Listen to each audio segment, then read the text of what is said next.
Your victory over offense. So God or life or the universe, whatever you believe in that can truly bolster you in reality, is propelling you forward, is making a new way, is making a breakthrough for you, and is getting you over a fence. Not like a fence like good fences make good neighbors, but good fence like, I can't believe this person did that. You know, everything is worked out for our good. God makes the crooked places straight, as we're told, and people that come into your life to challenge and push you, those are soul contracts that you agreed to make you better, stronger, whatever. When we take offense, it holds us back. We just have to keep repeating those patterns, but you're being delivered from offense because you're realizing that everything works out for your good. Joyce Meyer says that people kept coming into her life who were like sandpaper because she had to straighten out all the rough edges. Mark Twain famously said,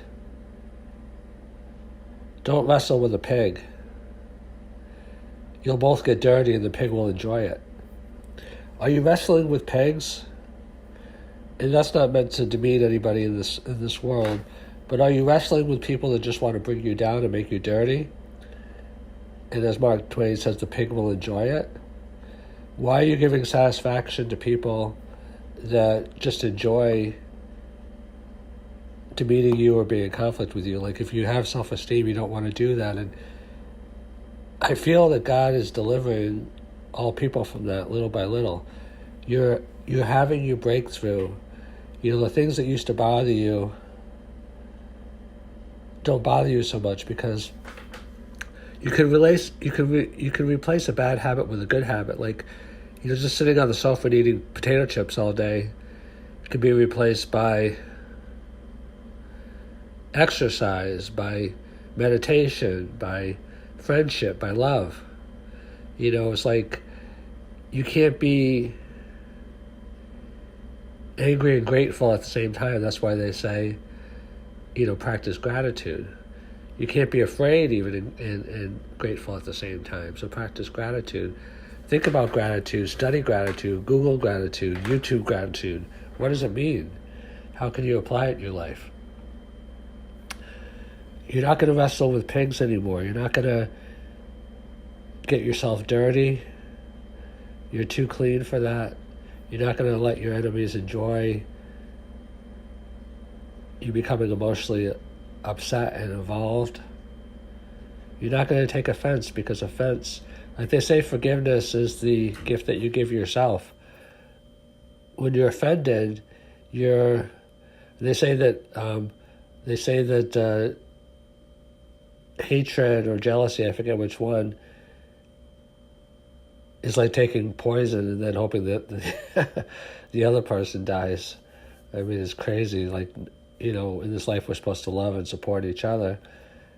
You know, your enemies, that's probably too strong a word. Your adversaries, that's probably too strong a word. People that come into your life to challenge you.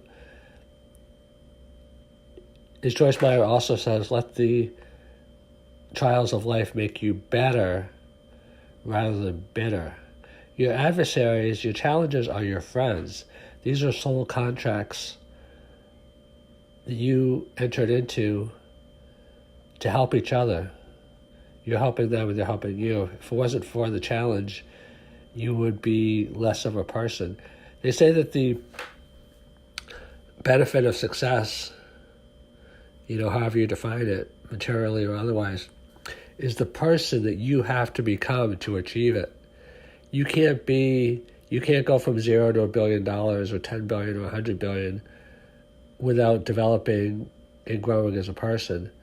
And that is what life is about. And life is moving you out of a fence. Like, just think about it. The things that used to bother you don't bother you anymore. You're writing your story. Like Joe Dispenza says, we need to become future focused.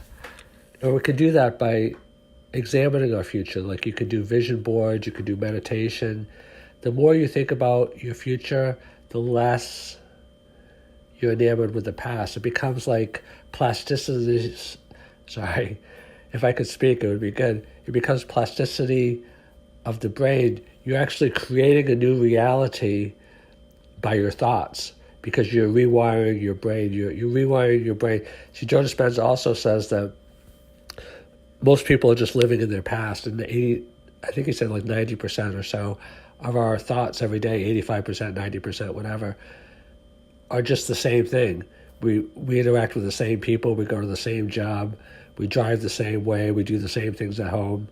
And so we're not expanding our brain. Our brain is just locked in the past. And we think we're living, but we're actually just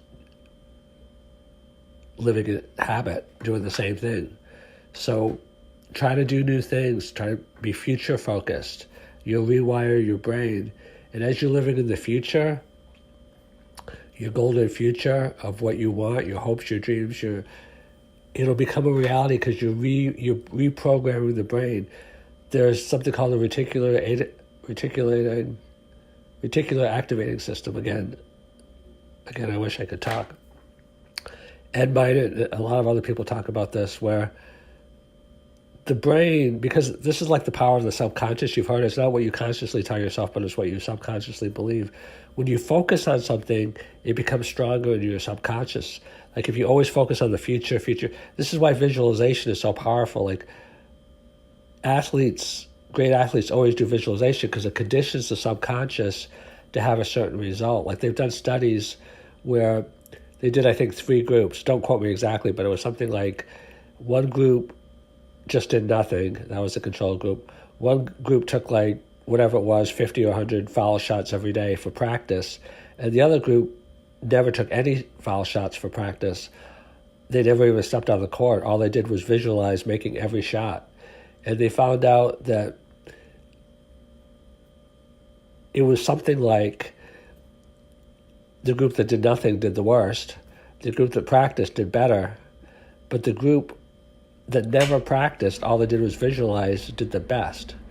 So your subconscious, as you're focusing on your future, the offense is going to be like, it doesn't even matter anymore. Like the 3 guys in the Bible that were tossed into the furnace, I mean, literally this would kill you. So, obviously in life we have to be careful, but they came out not even smelling like smoke, meaning that their past really had no power over them. It was that their faith and their belief was stronger. Your future is stronger than your past. You're coming out of offense and it's not going to affect you anymore.